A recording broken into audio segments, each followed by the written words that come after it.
the industry, it's run by the fangirl. If they did not exist, there wouldn't be people front row taking videos. You wouldn't have your viral moments. Fangirls really, they drive this industry.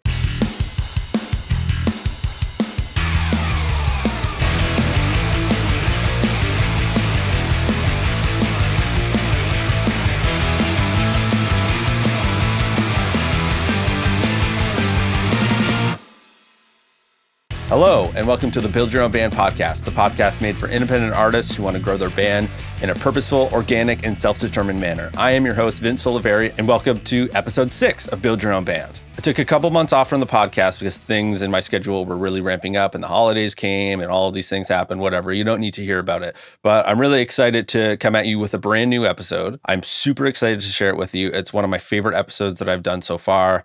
I feel like I say that with every episode that I've done, which is sort of true, but this one in particular is really important. Before I introduce my guest, I just want to thank everybody for their support. When I didn't drop an episode in December, people took notice and messaged me and were like, hey, what's up? Or is this podcast over? And I had to assure them, like, no, this podcast isn't over. I just need a break. I'm super busy right now. With this podcast, I do everything by myself. I film it all by myself. I edit it. I make all the stupid, annoying reels and TikToks, which are so important, but are really annoying to make. So it takes a lot of time to get one of these episodes out. I really try and stay on a monthly schedule, and I'm pretty confident I'll be able to keep that up. But if things are late or I have to take another month or two off, please bear with me. Thank you for your support and thank you for your patience. Enough talking about that. I'm finally going to introduce my guest. She's a photographer. She's a media director. She's sometimes a videographer. Today's guest is the super talented Steph Montani. If you have a phone and you have Instagram and you follow artists, especially in Canada, you may not know who Steph is, but you've probably seen her work. If you're unfamiliar with her work, you should definitely go check out her Instagram at @bystephM. There'll be a link to that somewhere in some description of this episode somewhere. She's worked with artists such as Valley, Sully Burrows, Loviet, The Dirty Nil, and so many more. And she's been the media director for some massive music festivals, such as Boots and Hearts, Missy City, and All Your Friends Fest. If you've ever followed a band or festival on Instagram or TikTok and you see those super sick live shots and all this amazing looking coverage of a show or a festival, Steph is the person that makes that happen. This episode is so important to me because the subject in which we spend a lot of time talking about is something that a lot of artists and a lot of musicians love to avoid and actively hate sometimes, and that is social media. Simply connecting music and social media and saying the two words together probably made a lot of you cringe. And if it did, this episode is particularly important for you. A lot of people are scared of social media. A lot of people don't want to engage with it. They think that they're going to be a quote unquote sellout if they use social media to promote their art. And in this episode, Steph explains why she rejects that mindset. In full disclosure, I also reject that mindset. Whether we recognize it or not, music is something that you see just as much as you hear. You see album artwork often before you hear a song. For a lot of people, sometimes the aesthetic of a band is the thing that draws them in to listen to their music. All artists at some degree are trying to create a package around their music, and the visual medium is a huge, massive portion of that. Steph has worked with so many artists in so many different capacities, everybody from small independent bands to bands on a massive scale. And she has incredible insight as to why the aesthetic of an artist is so important. And although Steph's work is a visual medium, she approaches everything with the music at the forefront. I'm so grateful that Steph came on the show, and I'm so excited to share this episode with you. So without further ado, here's episode 6 with Steph Montani. Steph Montani, thank you for coming onto the show. Hello, I'm so excited to be here. I'm excited to be here too. Thank you for hosting me in your undisclosed location. Yes. It's a beautiful space. I'm happy to be here. I wanted to introduce the first cat onto the podcast, but I think they're hiding right now. They are hiding. Maybe they'll linger down these stairs. Yes, I some really point. hope they make an appearance. I would happily introduce them. If someone wanted to zoom in, they'll see that my microphones are covered in cat hair. Always, everything in this house is covered in cat Exactly. hair. They own our lives. So that's beautiful. But yeah, I'm really excited to chat with you. We had tentatively planned a conversation a while ago, but something had come up that you had to tend to. I was sick. You were sick. I was sick. You were sick. But you also got a pretty cool tour offer. Yes. Yeah, that all happened so fast. It did. Yeah, we were supposed to film, and then within 7 days I had a tour offer and was off to work with Valley for 3.5 weeks. That's incredible. Yeah. And that tour took you coast to coast? Yeah, we Yeah. started in Vancouver, we worked our way back, and then we went out to Halifax and New Brunswick. Amazing. Yeah. That's incredible. Well, I'm happy that our initial episode got postponed for two reasons. One, I feel like now we have that to talk about, which is great.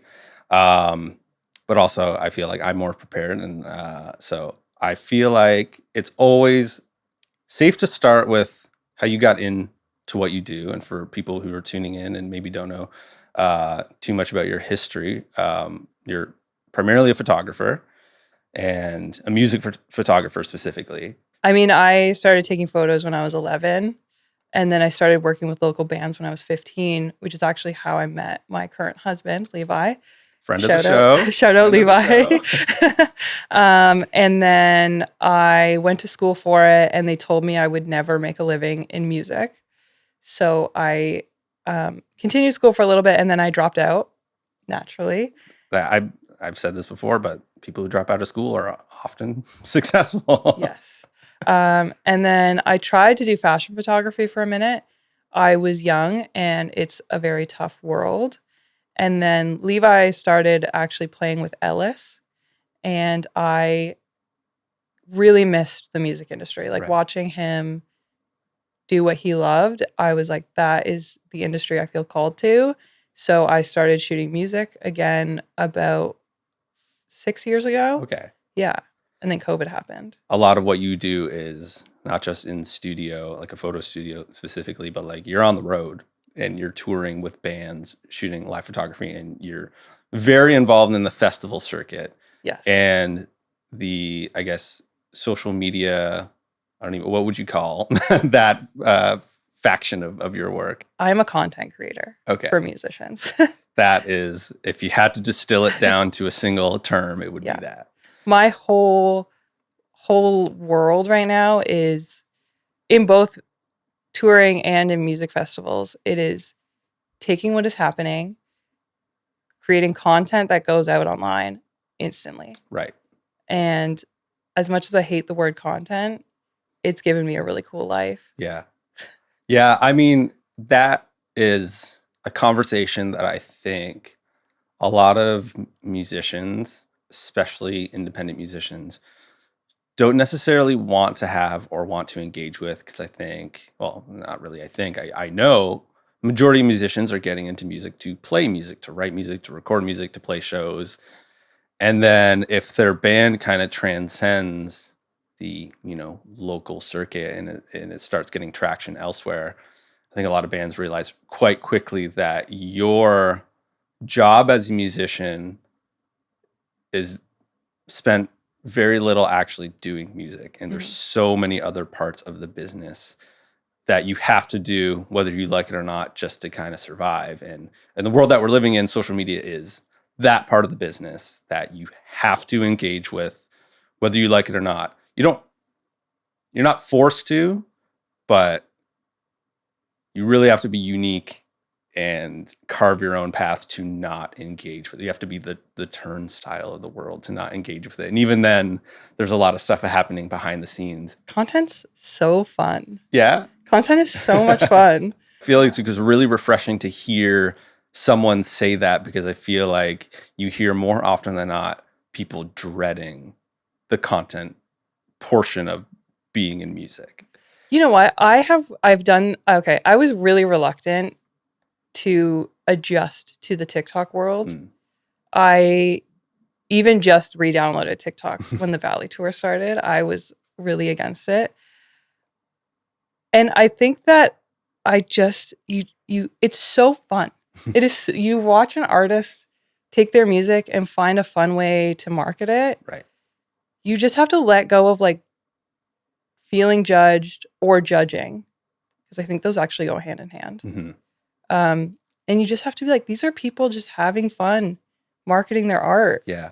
It's a way to just get it in front of people. And I think a lot of people who play music want their music to be heard or seen, or people to come to their shows. And in the same way that in the 1980s, it became the standard to make a music video. I'm sure a lot of bands were resistant to that. But now the music video is like just part of the music industry in a way that no one even really questions anymore. It's kind of just integrated its part into the world. And I think social media and, TikTok and the algorithm specifically is integrating itself into the music industry in such a way that it's not really a matter of if you're going to do it, it's what you're going to do with it. That's it. It's what you're going to do with it. Right. Know who you are and what is authentic to yourself. Yeah. Because people can tell when you're being inauthentic online. But there's so many trends out there. There's so many different ways to use social media that I think that you can find the way that is natural to you and have fun with it. Yeah.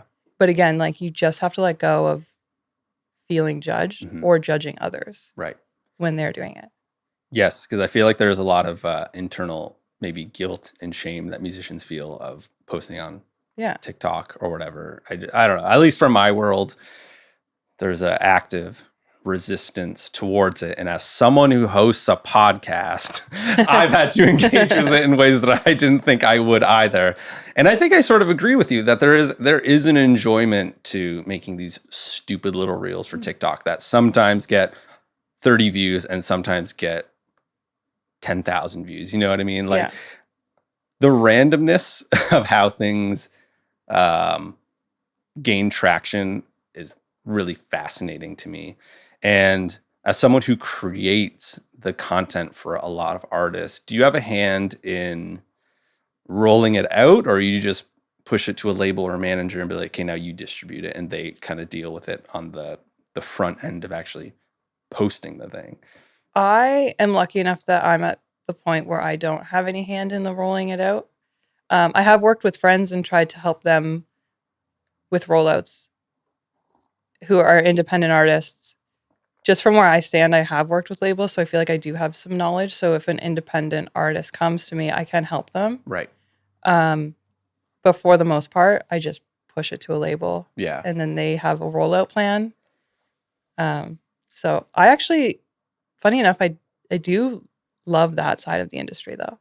I love PR. I love marketing. Right. I just don't have a lot of hand in it. Mm-hmm. Yeah. For now. My backup plan, I'm going to talk about it. It's on the record. On the record. My backup plan would be to work in PR in the music industry. Right. Yeah. I find it so fascinating. I think it is a completely, not underrated, that's not the word I'm looking for, maybe thankless part of the job of keeping the music world going. Because I think the impetus for like me wanting to start a podcast like this is because I come from the world of producing and mixing and making records.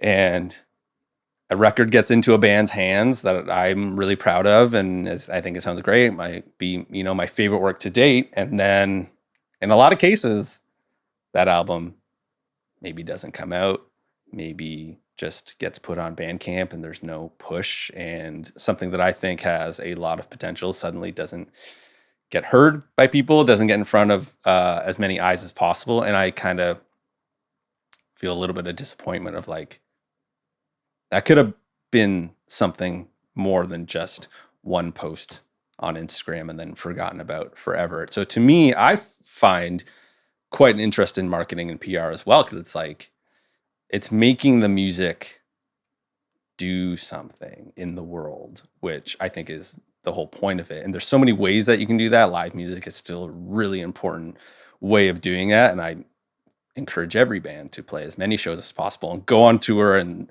listen to episode 4 with Botfly or episode 5 with Levi, and you can learn all about why touring is so important.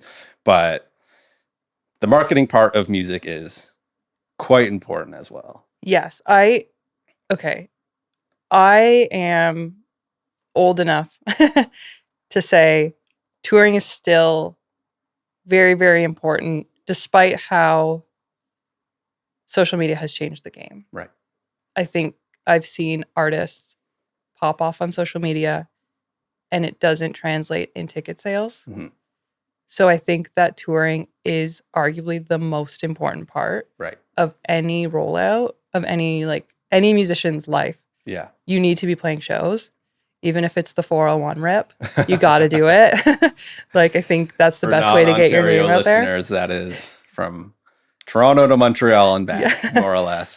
It's a fun rip. It is a great rip. And I feel like as Canadian and Ontario-based musicians, we are quite privileged to have a bunch of major, either A market or B market cities to play within a couple hours of each other. But to talk about the more aesthetic side of things of touring, because that is why I'm here. Of course. Yeah.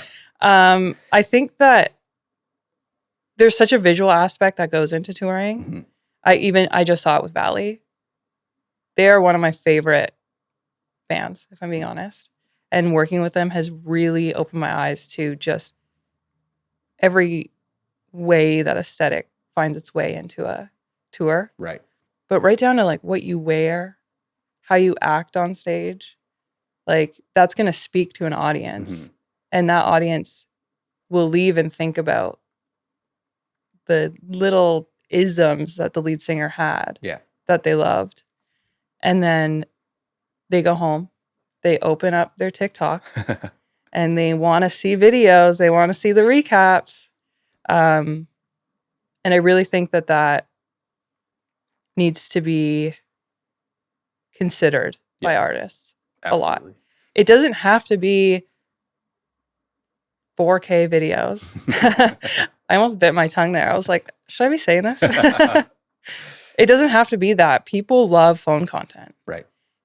And I know that like some of the most successful tours have become successful because the person in the front row got that phone footage. Right. And it went on the internet. It blew up. Those tickets are now more money. Those arenas are selling out, or those venues are selling out. Yeah. It's a real snowball effect. Just from like one almost accidental viral piece of content. Yeah, I've really grown to love it. Yeah. I'm really invested in MGK's tour right now. Likewise. Yes. Which I actually am. I wouldn't call myself an MGK fan, but I just like. But I think anytime a new tour pops up, I have loved watching what ends up on TikTok. Right. What moments are landing with the audience? What are they posting? What's going viral? Because I think it's kind of a game now. A little bit, yeah. Like when you design a tour, when you design a show, you have to think about what the audience is going to want to capture and share and what they're going to want to see after the show. And yeah, I think it's a game. I'm going to get it eaten alive on the internet. They're going to be like... Yeah, but they're also on the internet engaging with online content. So they're like, wait, shouldn't she be like... Yeah. So it's interesting how the online world affects the real world. But I also think the inverse is true, in which the real world affects the online world. And I think a lot of people demonize the algorithm, and with good reason. I don't necessarily know if it's doing it like from a global level more positive than negative or vice versa. But the algorithm is showing you things that you want to see and that you're engaging with. So the things that go viral in some way are driven by the people who are engaging with it. It's not, I always think about like the late 90s or the early 2000s, in which, you know, record labels had a total monopoly on what artists got pushed on what platforms. Like, and Much Music. And Much Music as well. Much Music had so much power, which especially in Canada. I feel like I'm learning even more about that today, how much power they kind of had. I love Much Music. Me too. I'm an MOD kid.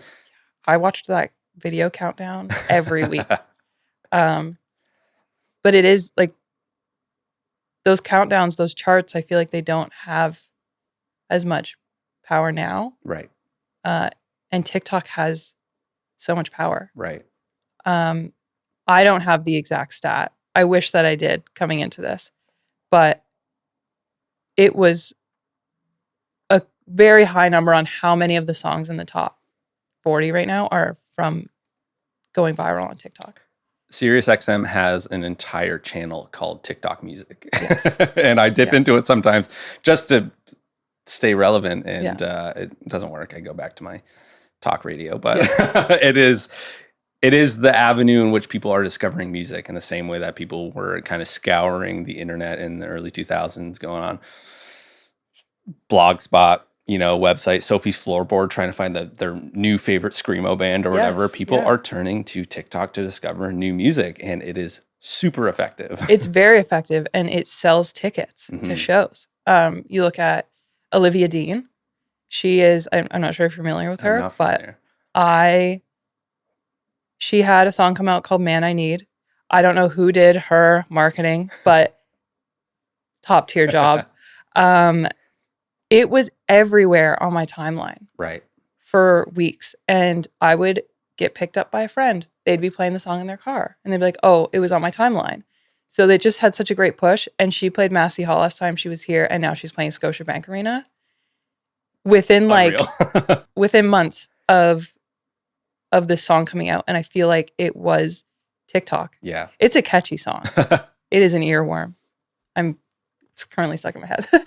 And I think that is something to remind yourself of often, of just like, if you're putting out bad music, no matter how good or viral your content is, if the song is bad, the shelf life of that song's popularity and longevity is dramatically cut in half. Yeah.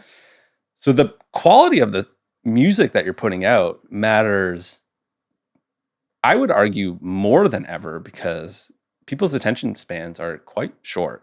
Yep. So if you're putting out a boring song that's 5.5 minutes or whatever, like, I don't think a lot of people are really going to engage with that or want to consume that thing. So I think the pressure on artists to actually put out the best music they possibly can, in my opinion, is higher than ever. And I think it's because social media is creating a more competitive world. Yeah. 100%. There are certain things that you can opt out of in life, and there's certain things that you can't. And one of those things is money. Yeah. And now it's becoming, the other thing is social media. Yeah.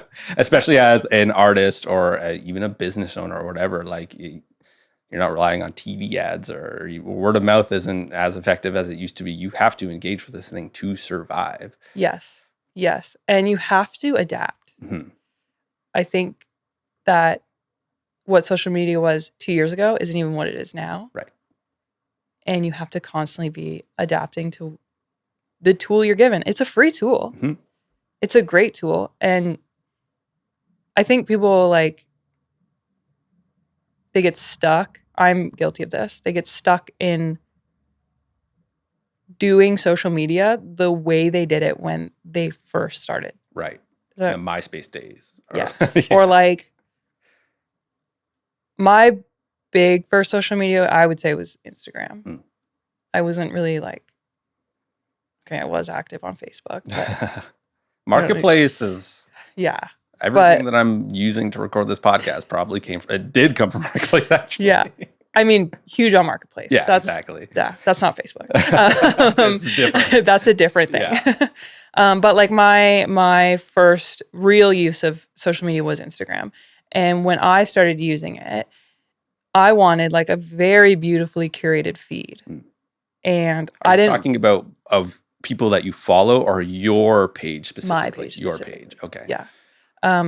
I wanted everything to be clean. I wanted it to be my best work. I never wanted my face on it.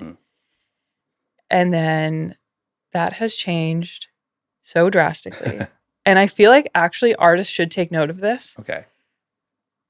Aesthetic is important, but people are being spoon-fed ads constantly.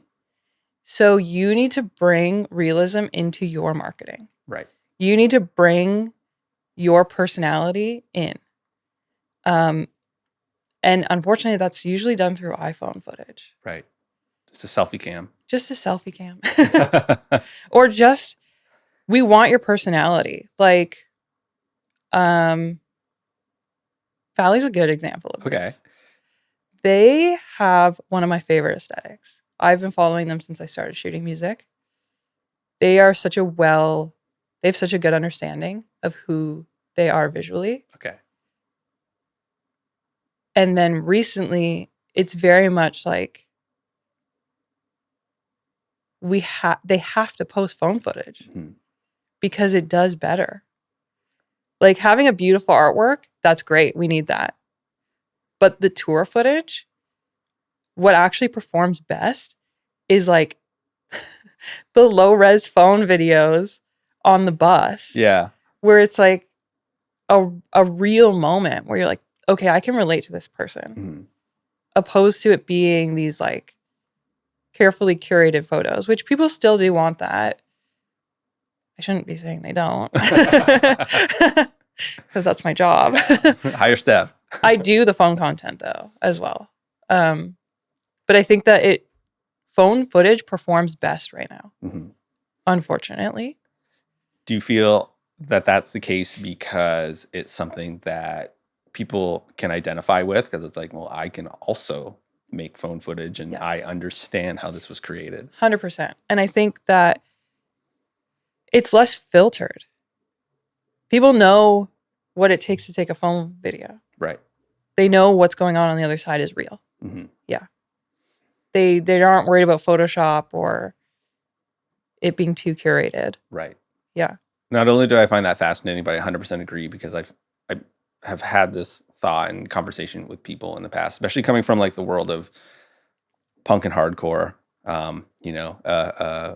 A channel like Hate56 that has built an entire database of live hardcore music that a lot of it gained popularity when it was just like a single camera on the side of the stage and the audio was just like camera audio and it sounded terrible. And a lot of bands started getting major traction from these real rough looking and sounding things. And I can think of a band like Fiddlehead, like they were doing pretty well because they're kind of like a hardcore super group, but there's this one video of them playing like a skate shop in California that was filmed with the VHS cam and it looks and sounds terrible as you would imagine. And that was like the big boom for them after that point. I think it goes to exactly what you're saying of just like, it's just a thing that people can identify with because it's raw and real and it kind of mimics the experience of going to see that band live versus a pro shot thing through, off the board sound that you're never hearing music that way. No. And the general public just takes to those phone videos far more.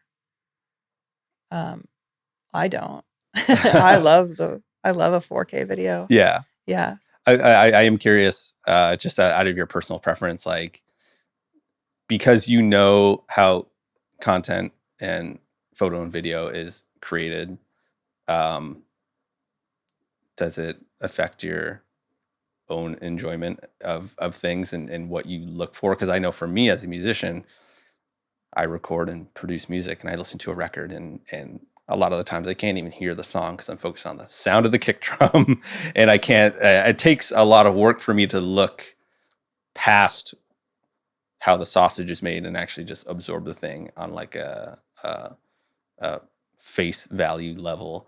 Do you feel like you're engaging with content in the music world in a different way because you kind of know the process of it? That's a good question. No. I am a brain rot girly. I think I keep it that like my content intake is so separate from my career. Right. I guess. I think it's impressive that you can have that division. Because at least I'm talking from my experience, I have a real hard time having that division. So it feels like it serves you very well to naturally be that way. I think I have to. Right.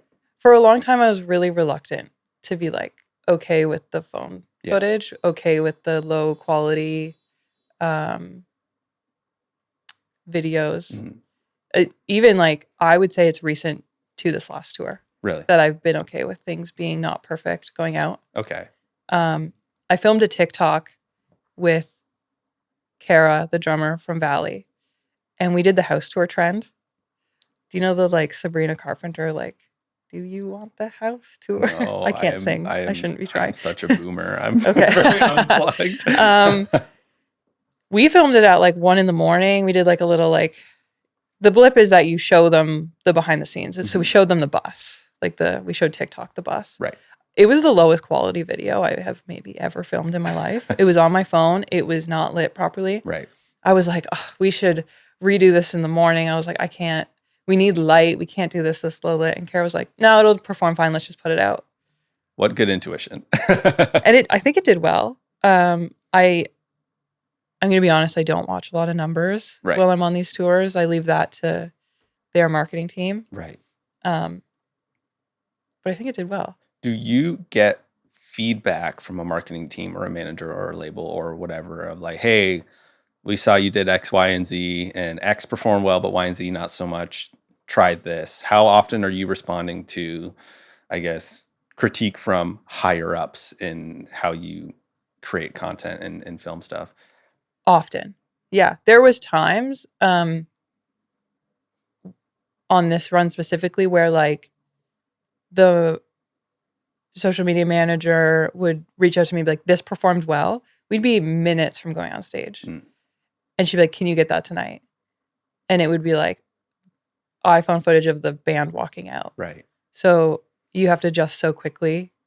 And I think I've had to let my ego go a little bit with that, because in my head, I'm like, oh, the band walking out in 4K with like high quality audio would be such a great shot. And then they were like, well, the phone performs better, so just do that. And then I have to be like, okay, my job here is to successfully get this tour from this arena online. Right. So I have to let go of what I think is a good idea and do exactly what is asked of me. Right. Yeah. Yeah. You have to swallow your creative pride in a way just to make it happen. I have, however, had to start, I connect my phone to my camera. Okay. So that it looks like I'm still using my camera. Oh. Because it just feels more natural to me. Right. I sweat if I'm on stage and I'm just holding a phone up. I'm like, this, I shouldn't be up here just like holding a phone. So I have to have it connected to my camera to just have that like that weight, that feeling of like still doing something the way I know how to do it. Interesting. And I'm comfortable doing it. Yeah, it's almost like how a guitar player chooses their guitar. Yeah. I like playing a Les Paul because it's heavy and I like feeling it for the exact same way. That's fascinating that you do that, but it totally makes sense. Yeah. Because you learned a specific way on a specific medium, and now you're just having to use a different shell, I guess. Yeah. So it makes sense that you're gonna. My brain associates the iPhone with being a fan. Right. So if I am on stage filming, I'm like, I shouldn't be here. Also, coming up in the music industry, it was almost frowned upon to have your phone out in a media pit. Right. It's not so much now, as long as you're being respectful of the other photographers around.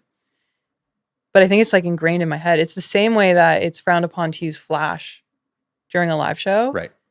If you get accepted to shoot for a publication, like the first rule is like no flash. Right. I've had to get used to just even having confidence using flash. Right. Because it's like so instilled in my head, these rules. And one of them is not having your iPhone out. Right.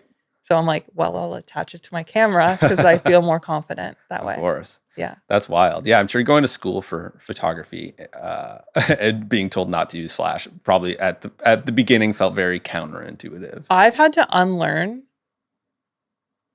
everything I've learned in school. Takeaway, don't go to school. I'm like suddenly aware that I'm now saying this to other people, but I went to school. I learned so much of the technical side of photography. Right. And then I started working in music, and I started working with Loviet, actually. And she does not want anything technical. Right. In the best way. She is okay with the blur. She's okay with things being out of focus. She's okay with grain, which is all things that I was like, low ISO. I don't want grain. Everything must be crisp and in focus. and the composition must be perfect. And she really taught me to let go of that. And the more I let go of that, the more success I found with musicians. Wow, amazing. Yeah. When you're working with an artist and you're trying to develop an aesthetic based on their taste and whatnot, what are those initial conversations like? How do artists, musicians specifically, and photo and video people communicate their ideas together? And how do you, as the person behind the camera, figure out what an artist wants and what to shoot for? I try to work with artists who I believe in their music and I love their music. I think that's the most important place to start for this, because generally I have a pretty good understanding of their aesthetic before that conversation even starts. So, for example, I work with the Strumbellas. Everyone knows the Strumbellas music. You've at least heard one song. Yeah. If you have a radio in your car and you live in Canada, you know the Strumbellas. Yes. And I have followed them for a while. So when they came to me to do press, I already kind of had an idea of what I thought would work aesthetic-wise. And then it usually starts with just me and their manager having a conversation. He'll tell me kind of, oh, we want in studio, or we want in studio and outdoors. And then he'll give me like a general idea, and then I build a mood board from it. Right. I find the location. And then we kind of just get the ball rolling from there.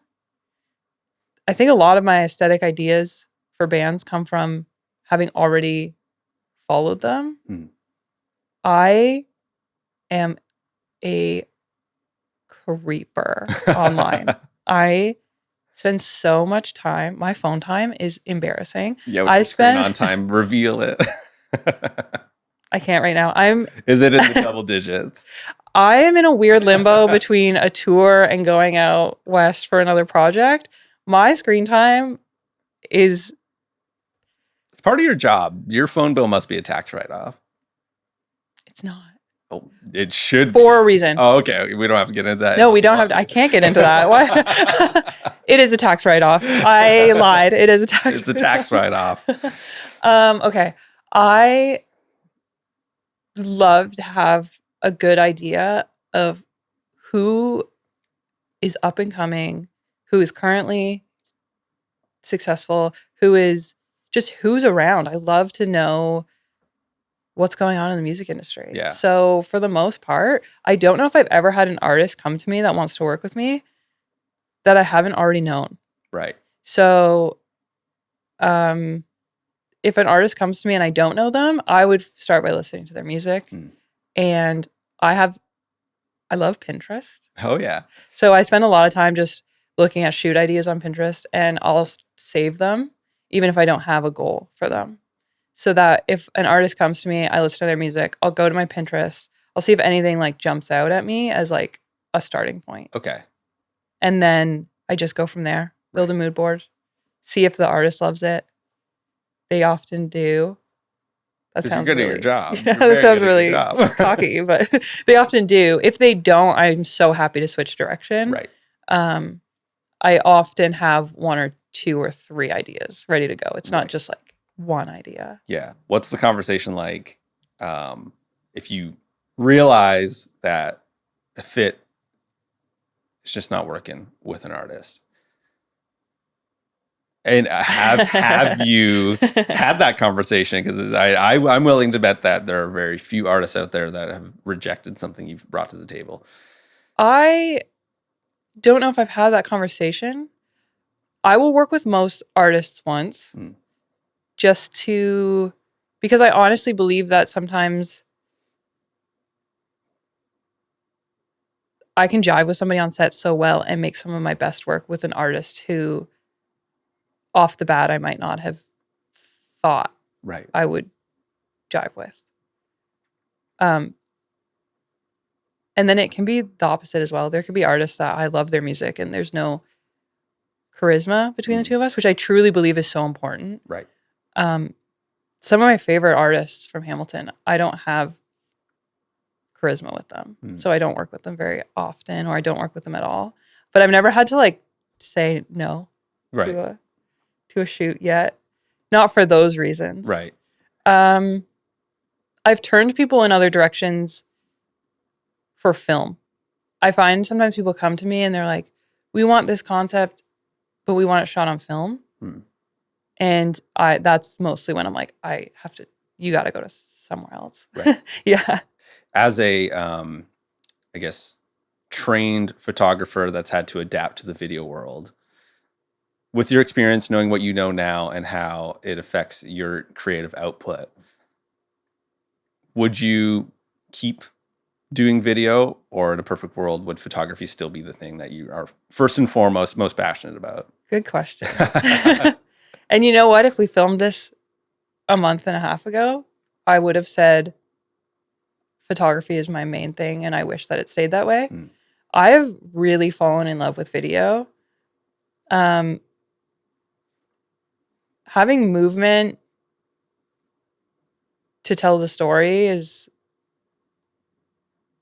really brought a new love to me. Right. I feel like I have done photography for so long that trying to capture a live show on video has actually been a lot of fun. Amazing. Yeah. Recently, I have started wearing in-ears. Oh, which I think has helped my video work a lot, and it's made me more confident because I just know when to move. I know what's going on. I know basically just getting cues of the music. This is happening, or just knowing when to I love to whip. I love to whip my camera. Okay. I love a little. And I love to watch a whip. Yes. It's fun, especially in the world of single clips going out opposed to recaps. Having a good whip, a properly timed whip is important. Keeps the video feeling interesting. But I've actually grown to love video. I wish I started it sooner, and I wish that I had a little bit of a better attention span for YouTube videos, so I could learn a little bit more quicker. Right. Yeah. In a ideal scenario, without naming names or specific artists, why not? I love to name names. You're welcome to name names. I feel like I've been name dropping this whole. I'm just kind of curious, as the creative person in charge of the photo and video for a tour or even an album packaging or whatnot, what are the key characteristics in an artist that you value that kind of checks your boxes of this is the perfect artist or client that I want to work with? What are the values that you hope to see? I can't name names. You're welcome to name names if you want to put people on the spot and say this one's the best. I love someone who knows what they want. Yeah, if you know what you want for your band, it makes my life a little bit easier. And I also, if somebody knows what they want, they also care about their project. And they aren't going to cut corners because they know that it needs to look a specific way. They have a vision, they have a direction, they have passion. And even if they don't know how to execute it, that's where I come in. Right. So I will name a name. Just go for it. I will name a name. I absolutely love working with Elevator. Okay. I think that Nabby, Tyler, and Elliot, there's your names. They have such strong ideas, and it's always properly executed. Right. And I've worked on sets with them where when it's not being properly executed, they're not going to be like, well, whatever. It is what it is. We'll fix it. They will work their asses off to get their aesthetic exactly the way they want it. Right. And I love that. Yeah. So I think that lights a fire under my ass. Right. To not cut corners. Yeah. There's an accountability that's now on the line of just well, I got someone watching my every move. I got to make sure that I'm doing the best job humanly possible. Yeah. Yeah. So when you're dealing with a band like Elevator, who are a fantastic band, I'm happy to hear that. Amazing band. One of my favorite bands. And even as a fan of the band, I've noticed their aesthetic from the jump is very defined. So it's very cool to hear that they're very much in control of that. Could you give an example of working with them, something that they were super particular about that you had to kind of figure out how to make it happen? I've worked on a lot of music videos with them, and I worked on a live off the floor with them at Catherine North. Mm-hmm. Is that where we were? Yeah. Studio in a church. Yes. Yes. And just seeing how particular they were with that, it didn't require me to have to adjust, but I think that it required them to have to adjust certain things. And to some people, I think that level of, I don't think it's stubborn. It's like passion where you're like, I'm not going to settle for anything less than what I envision. Right. It scares some people away because they see it as like difficult to work with. Right. I think it's so awesome. I'm like, yes, be direct. And it made me get better photos, even though it wasn't like at me specifically. It just like made my work that much better because I just felt so connected to that energy. And I feel like it might be a little bit of a confidence boost in the sense of like, this artist is pushing me to do more. Yes. Because they trust that I can. Yes. Versus, I don't know if they got the chops, we'll hire someone else. Like that's gotta, at least I've been in that situation in the studio in which I'm just like, okay, your standard is way higher than I expected it to be. And it's made me a better engineer because of it. Those are definitely the moments I've grown the most. Mm-hmm. There's like a couple shoots that have really like, it's pushed me. One would be the Dirty Nil.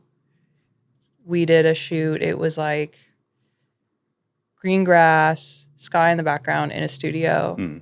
The prep that went into that for me to make sure that I didn't flop, it really like, it's that stuff that really helps me grow. Right. Like, it's like I have to show up prepared. Mm-hmm. I'm friends with the Nil, but when I'm on set, it is still their time and their money, and I am responsible for that, and I'm not going to show up unprepared. Yeah. So it's those shoots. I love those shoots. Those shoots where I'm like anxious. I'm like writing lists, all the gear I have to remember. I'm like writing out shot lists. I'm making sure that all my pose cues are ready. My recent Stormbella shoot, I had like every pose cue written out because I was like, I can't get on this set and my brain freeze. Those are my favorite shoots. Those push me to grow so much. Yeah, I believe it because once again, I'm in the studio. I feel the exact same way. Yeah. I feel like the most frustration that I've had is when I know something isn't as good as it can be, and I'm getting artist feedback, and the feedback is it's great. I'm like, no, really? Like, there's still more to push me to like do more, you know? Yeah, because I feel like I'm in an odd situation where I feel like I have to, hold somebody's hand to do it the right way or the way that I think is best versus the artist that, they walk into the room with the expectation that it's going to be done the right way and then some. Yes. Yeah. And I always appreciate those artists as well. And I feel like my favorite work that I've worked on has come from the bands and the artists that come in with like, this is what we want to do and this is how we want to do it. And I'm there to execute it. Yes. Yes. Absolutely. What is your experience or even a hypothetical scenario of working with a band that from an aesthetic standpoint just doesn't have an idea and they're turning to you to develop their aesthetic for them? Has that been a situation that you found yourself in, or have you been lucky enough to work with the artists that feel very, driven and directed? Okay, so I actually feel like I could speak more to this with festivals. Okay. Yeah. That's also a part of your career that we barely even touched on yet. That's a massive, massive part of what you do. A massive part of my career. I feel like I could probably touch on it with artists, but I think it's better if I talk about festivals. Let's talk about festivals. I've worked with a couple festivals.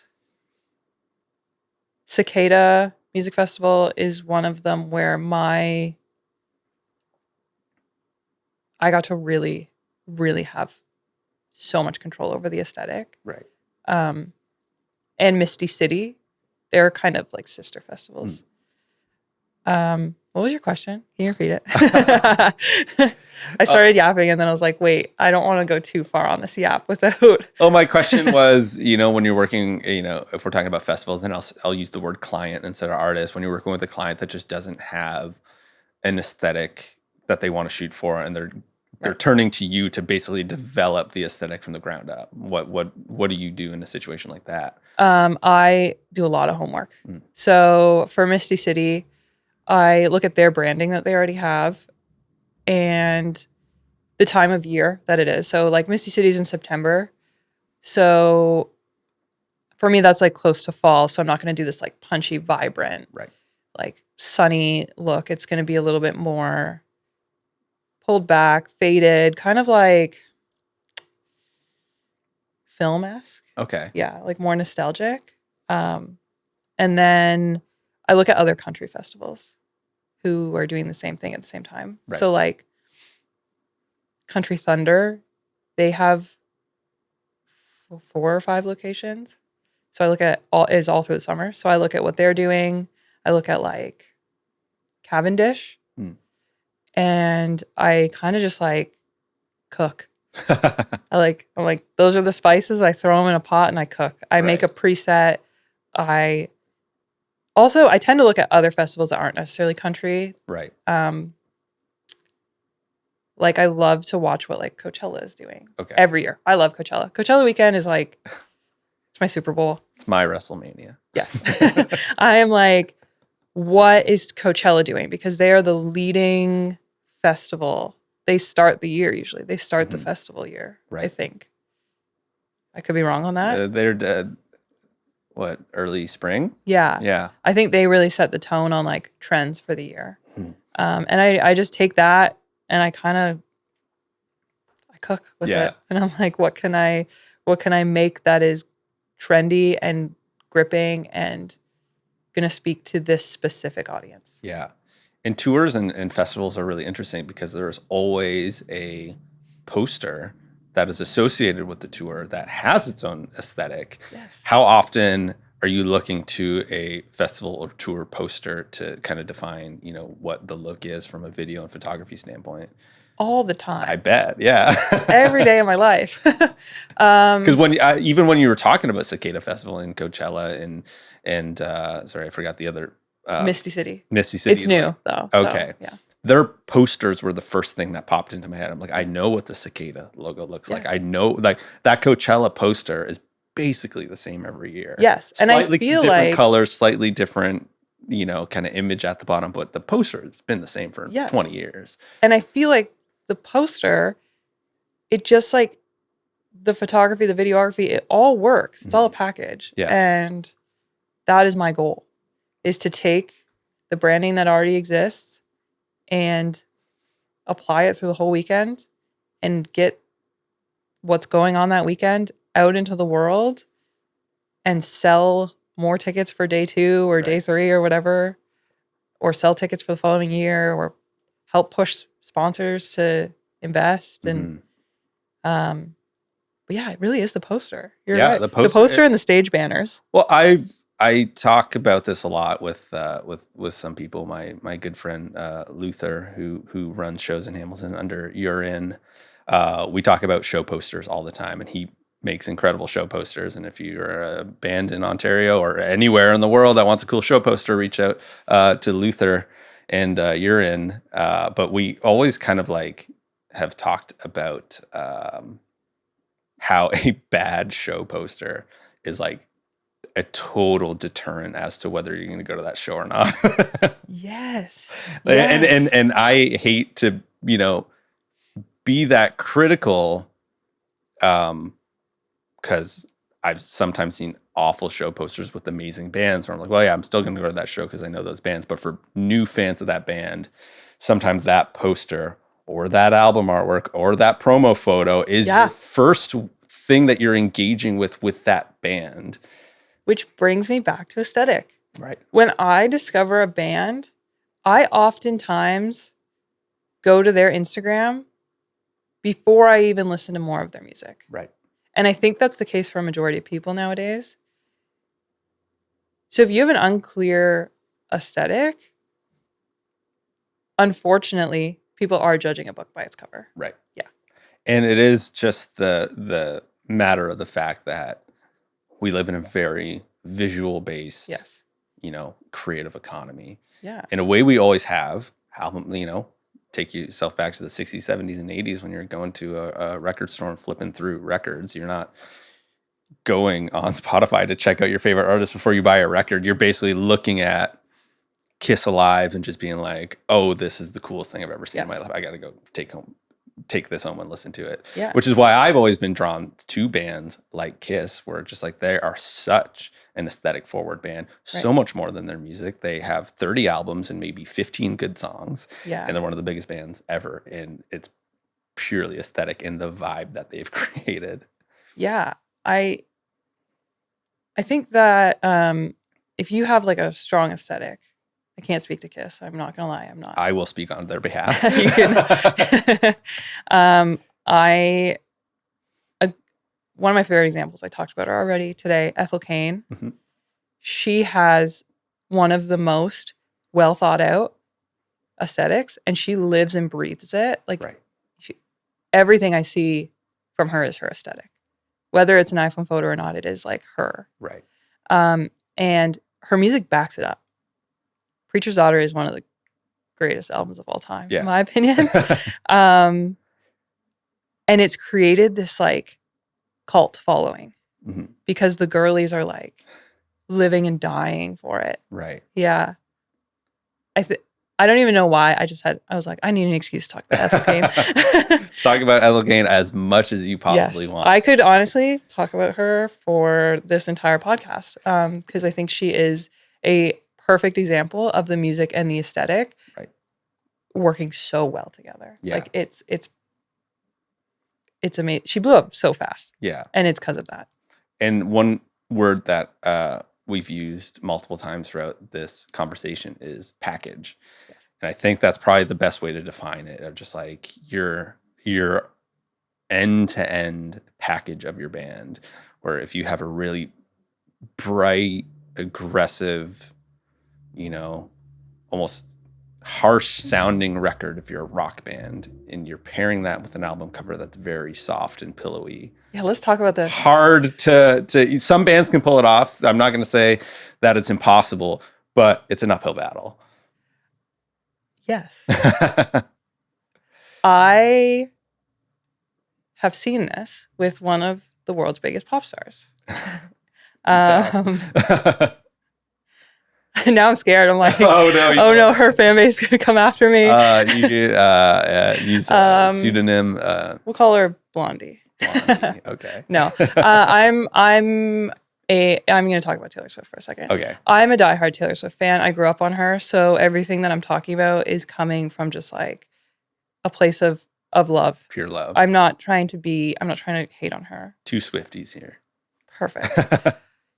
I think that she has, especially recently, Midnight's is a really good example where I felt like the aesthetic that she was using for that rollout didn't line up with the contents on the album. Right. And I also think that about Life of a Showgirl. Maybe I'm a burlesque fan. I love that movie. So for me, I was like, Life of a Showgirl is probably gonna have that vibe. Mm-hmm. And I just felt like it didn't. I feel like her aesthetics haven't lined up with the contents of the album. Yeah. And this is why I love Reputation. And I know that's a divisive record. I love that album. When I say I love that era. When I say I'm a Swiftie, I'm a Reputation fan. Okay. I love Red and I love 1989 or 4. I don't remember. But Reputation is where I lie. And I think it's the perfect combination of just like, this record was a big fuck you to the haters. Yeah. And you look at that album cover, especially in comparison to everything that came before it. And that's what it told you. Yes. And you know what? That's a good example of the tours having something that grips an audience. She introed her tour with clips or like sound bits of the critics talking about her. Right. On that tour? Yeah, on the Reputation tour. And it was like a big moment. Yeah. Because she also invited those critics to the show. But I think like that brings it back to like bringing your aesthetic into the show to give people something to talk about online after the show.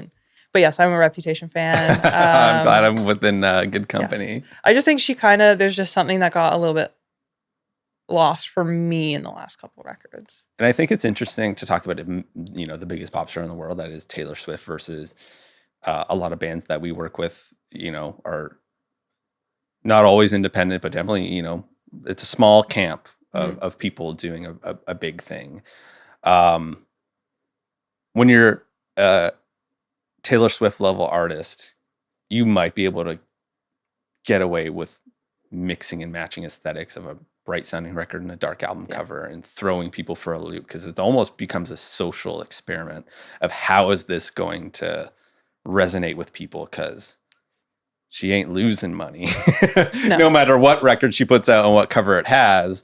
But on a smaller band, independent band level, a band that's still trying to grow, it's a pretty major risk to take when you're not taking that into consideration. Yes, for sure. Yeah. And I think that for the smaller bands, I know this wasn't really what we were going to say, or what we were talking about, but simplifying it when you don't have the funds to do the concept that you envisioned, simplifying it is always best instead of trying to cut corners and still do the same aesthetic. Right.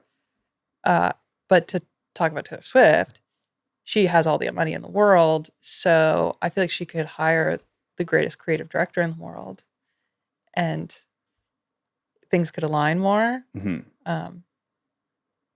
That's all. I'll stop talking about Taylor. Taylor, if you're listening, Steph's got some ideas for you. I actually don't. No, she's one of those artists where I feel like I don't know if she's not in my top artists that I'd want to work with. Interesting. Yeah. I feel so different. I feel like I could make the best Metallica record. That's I'm gonna get insane anger. I'm gonna get shat on the internet. Yeah, no, she's not in my top artists that I would want to work with. I think that I have like a better understanding of like the work that I create, right, and what's out there, and I try to keep my dream artists realistic. Right. It just sounds ridiculous, but well, we kind of talked about it before. I don't know if it was while we were recording or prior. I think you mentioned that, because you're such a huge Ethel Cain fan, that your natural aesthetic doesn't really represent her natural aesthetic. No. And again goes back to that division of fan versus creator and artist, which I think is really important to kind of stress, because we're living in a world, especially with independent bands and artists, in which you're doing everything for your band. A lot of bands are recording and mixing their own music. A lot of bands are booking their own shows. A lot of bands are creating their artwork and music videos and stuff like that. I feel like having that division in your mind of, okay, what am I doing based on what my project is doing versus what do I like and what is my favorite thing. Those two things aren't always in the same camp. Not even a little bit. I think that, like, trying to find the words for this. I have found myself working in industries that I never thought, or genres. I found myself working in genres that I never thought I would work in. Right. Country specifically. I have grown to love the country music industry, so this isn't me like speaking ill of it. Mm-hmm. I just never thought I would work in it. Right. I don't listen to it. I listen to like the people I work with now. Like I love Robin Ottolini. I love Sully Burrows. Because I work with them and I've like grown to love them as people. Right. But I oftentimes find that my fan side and my career side, they don't overlap. Valley's actually one of the times it did overlap. Wow. And I think that it translated in the work, because I really love their recent album. Do you have to shift your mindset knowing you're like, okay, I'm not only working with an artist I haven't worked with before, but I'm working with an artist that I actually really enjoy and am an active fan of. And I can say from my perspective, I love the Dirty Nil and producing a Dirty Nil record was challenging because of that? Not so much now. I think I've gotten, I feel like my like, we'll call it my fangirl side. Because I was a fangirl when I was younger. We talked about this before we set up. It's really started to work together with my artist side. The Dirty Nil is a good example, though. I was a fan of them before I worked with them, and it did make working with them difficult the first time. Yeah. I was pouring sweat. I was so nervous. I was like, the Dirty Nil want to work with me? What? What was the first project that you did with them? We shot portraits outside during COVID. Right. They were like a social distance one that I had to do. And it got vetoed. Or is vetoed the right word? It got canned. Oh. I won't go into detail. There was just an article of clothing being worn that can't be promoted on the internet. Oh. Yeah. Interesting. Don't wear band tees. It was a big middle finger. Your shoots. Please. Things can go south real quick. Repeat it one more time for the Don't wear band tees of current bands to your press photos. Are vintage band tees okay?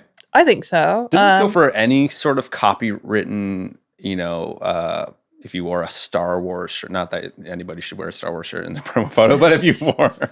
I think so. I think keeping logos, keeping current bands off of that is the best thing you can do. Right. Because, things can...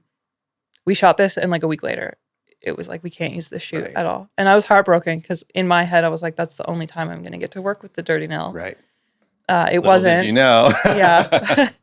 But yeah, I was, that was a good example of like my fangirlness had to be tamed to work with them.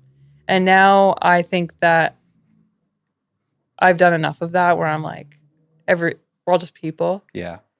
That I don't get. I think it actually works together better. Like, it's like my passion for creating art for an artist that I already love is so, it's like unmatched. That's where I like shine. Right. Yeah. That's amazing. Yeah. Because I feel like when I was working on the newest Nil record, The Lash, out on Download Records, go stream it, all that stuff. My first mix was not very good. They didn't hear it. I didn't send it to them because I knew it wasn't very good. But that was the limiting thing that was happening in my mind of just being like, okay, well, this band has 4 studio LPs under their belt that they've done with another producer. Yeah. And they've cultivated an incredibly passionate fan base based on these 4 records. And I felt like I needed to chase that similar sound to kind of make it fit part of the family. And it wasn't really working out that well. It didn't sound all that good. And I had a conversation with a friend and sort of mentor of mine, Adam. I'm going to butcher your last name, Adam. I'm so sorry. Chiachki. He mastered the record. Look in the liner notes and you can see his name. I had a conversation with him just being like, I'm really struggling. Like I might boof this record, because I don't think I'm creating good stuff. And he kind of gave me this wisdom of just being like, just treat them like any other band and just do your thing. Yeah. As soon as I approached it with that mentality, the record that you hear is the record that I created. I'm so guilty of that. I am so guilty of getting caught up in their previous aesthetic or what the previous photographer was doing, especially when I already love it. Like when I worked with the Nil, I was really bad for comparing myself to Vanessa Hines. Right. She's the GOAT. She's amazing. This was 5 years ago. Comparing 5 years ago to Vanessa Hines, not great for my mental health. Send you down a spiral, I'm sure. Yes. And in my head, I was like, I need to make work like Vanessa makes. Right. Or with Valley, I love Becca. I love Becca Hamill. I think she's one of the greatest music photographers I've ever seen. She's a good example of not letting technicality get in the way of creating art. Right. But again, when I started working in Valley, I was like, I have to shake that. I can't be trying to create through someone else's eye. Right. You have to have so much trust for yourself and just know that like, I am an artist and I have a trained eye. I've been working at this for long enough that I need to just trust myself and not try to fit in a different box. Because as soon as you start to try to fit in a different box, you're not going to shine as bright. Yeah. Yeah. Yeah, there's an importance to keeping your influences and references at a safe distance because it's important to have them.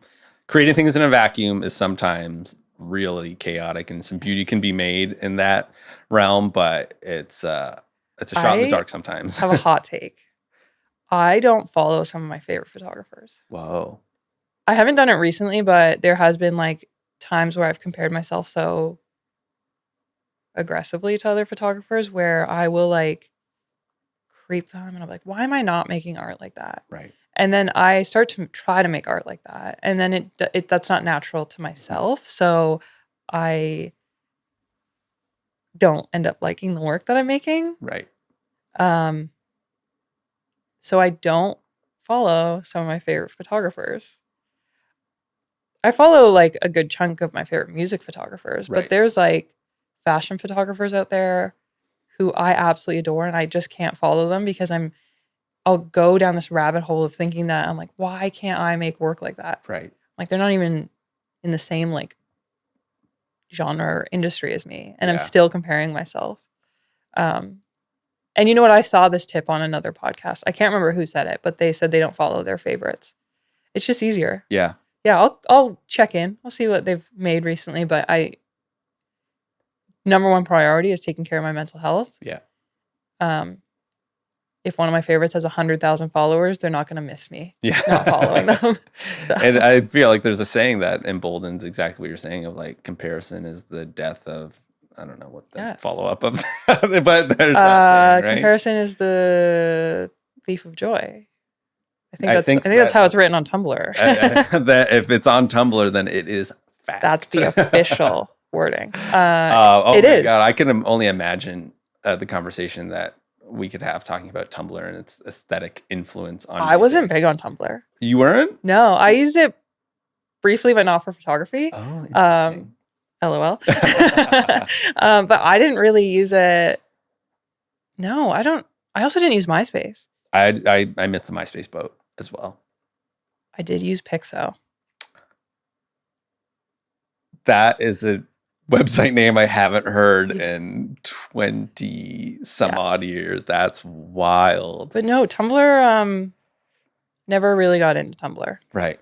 I don't know why. I feel like if this podcast existed 15 years ago, the way we're talking about TikTok, we'd be talking about Tumblr in the same way. Yes, it was revolutionary. Just the short animated GIFs of a band playing with their lyric underneath it, like that's something like, especially in the world that I was sort of involved in at the time of just like the hardcore punk. I immediately think of 1975. Okay, I'm like Tumblr, the 1975. Interesting, because in my world it was like Title Fight. In Story So Far and bands like that, just like they just had this, I don't know, felt like Tumblr was. Yeah, I just like think massive. That there was something about the 1975 and Tumblr girls that they really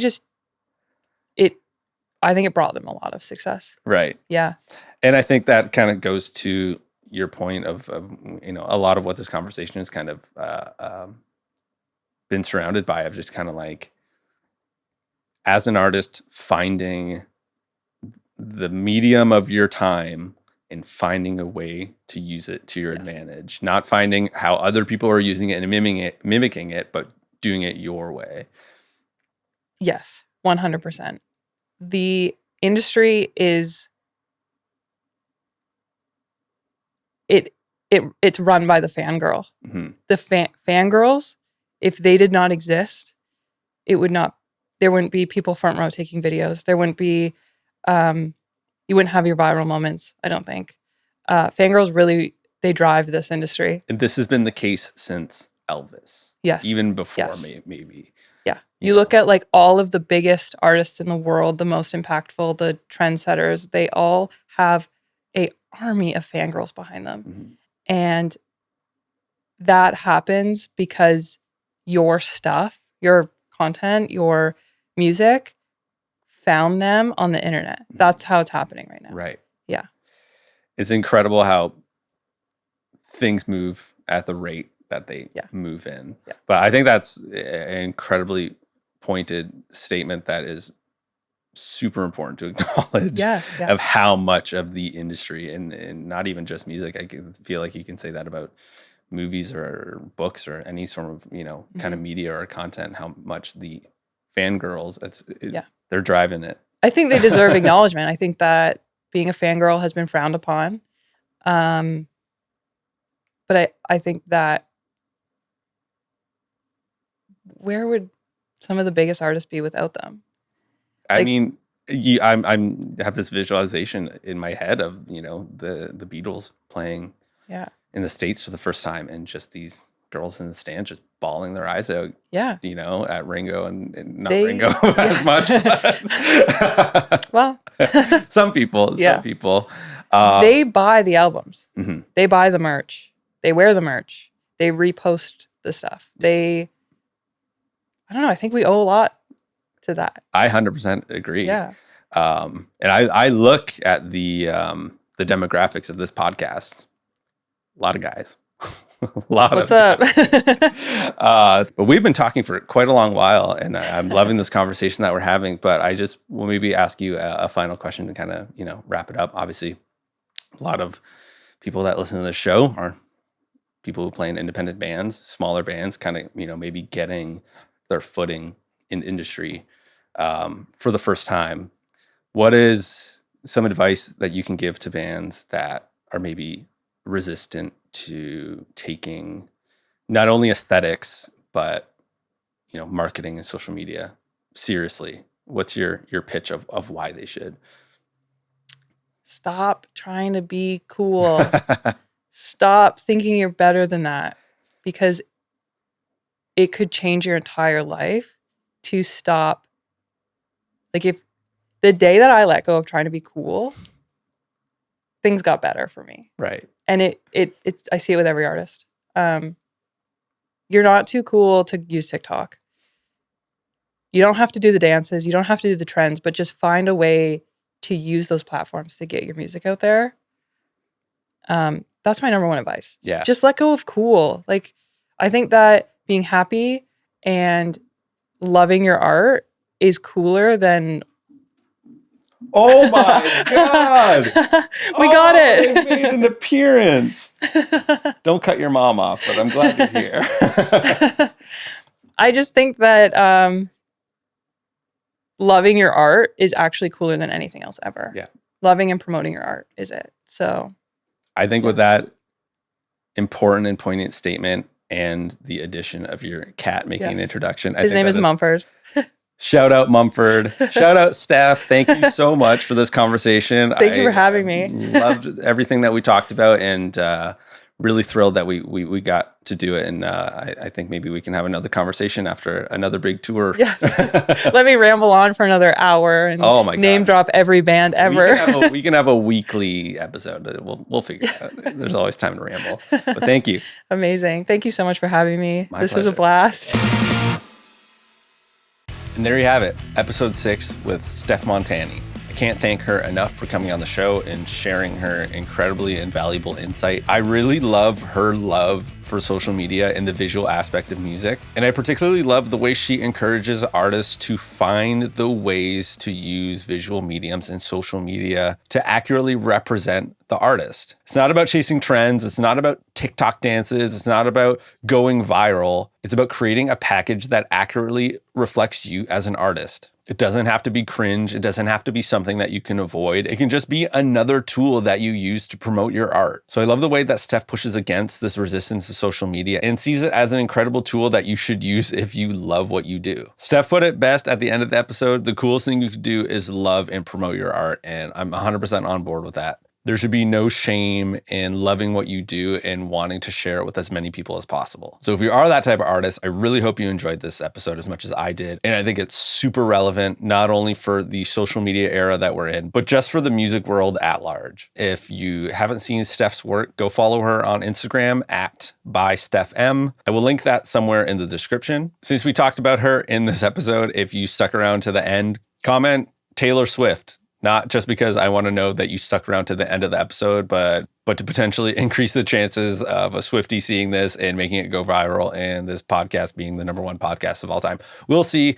A boy can only hope. As always, follow the podcast on Instagram, buildyourownband_podcast. You can find me on TikTok. I think it's just Vince Oliveri. If you're just listening to the podcast, you can find the video versions of these episodes on my YouTube channel, which I believe is just @Vince Oliveri. And while you're at it, feel free to follow me as an individual on Instagram. It's just Vince Oliveri. Thank you for sticking around to the end. Episode 6 with Steph Montani in the books. Thank you for tuning in and see you on the next one.